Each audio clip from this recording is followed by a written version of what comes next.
Hola, ¿qué tal? Dans cette vidéo, nous allons définir ce qu'est une union d'intervalles. Eh bien, on considère deux intervalles i et j. L'union de i et de j est l'ensemble des nombres qui appartiennent à i ou à j. Et cet ensemble se note comme ceci. Donc, voici la notation pour l'ensemble des nombres qui appartiennent à i ou à j. Eh bien, ce symbole, il se lit union. Donc ça se lit i union j. L'ensemble des nombres qui appartiennent à l'intervalle i ou à l'intervalle j. On va se faire la main et déterminer trois unions d'intervalles, ce qui nous permettra d'appréhender les différentes possibilités, les différents cas possible lorsqu'on recherche l'union de deux intervalles. Voici le premier cas. On va s'intéresser à l'union de l'intervalle i qui est l'intervalle moins l'infini à 2 inclus et l'intervalle j qui est l'intervalle qui va de moins 5 inclus à 43 exclus. On commence par placer sur la droite des réels les bornes réelles de nos intervalles, donc à savoir moins 5 pour ici et 43 là, et entre les deux, on a 2 en référence à ce 2-ci. Comme pour déterminer les intersections, on va s'aider d'un code couleur, donc cet intervalle-ci, on va le représenter en vert. Cela correspond à cette zone-ci, la zone qui va de moins l'infini à 2 inclus. Donc, dans ma convention de représentation, le point veut dire que l'on prend la borne. Et J, on va le représenter en noir. C'est l'intervalle de 5 inclus jusqu'à 43 exclus.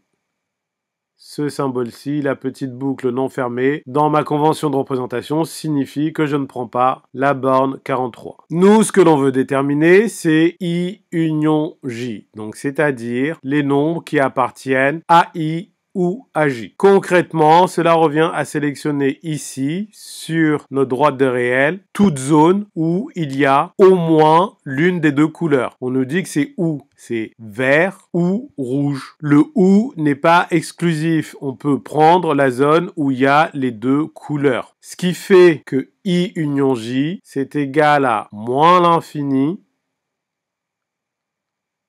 43,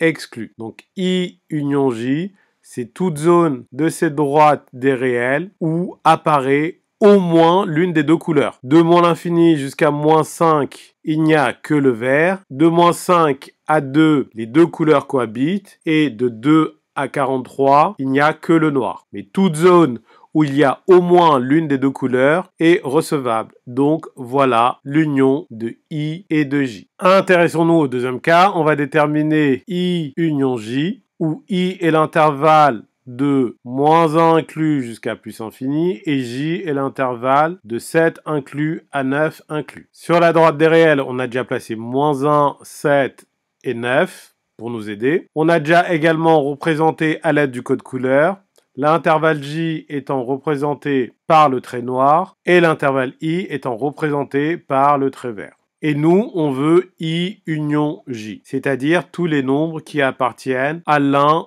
ou l'autre des intervalles. C'est-à-dire ici, les zones où il y a au moins une des deux couleurs. Et c'est un cas particulier, on se rend compte que l'intervalle J est inclus dans l'intervalle I. Donc, I union J est égal à moins 1 inclus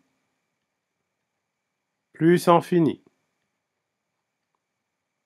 Donc, vous pouvez rencontrer cela. Un des deux intervalles est déjà inclus dans l'autre. Donc, l'union des deux intervalles, c'est le plus grand. C'est celui qui inclut l'autre. Troisième cas de figure, on va déterminer I union J avec la même méthode que précédemment. On a placé ici les bornes réelles de nos deux intervalles. Il n'y a que ces deux valeurs-là qui soient des bornes réelles. Et on a représenté l'intervalle I en vert ici et l'intervalle J en noir ici. Et donc, on détermine I union J. Rappelez-vous ce que l'on dit depuis tout à l'heure.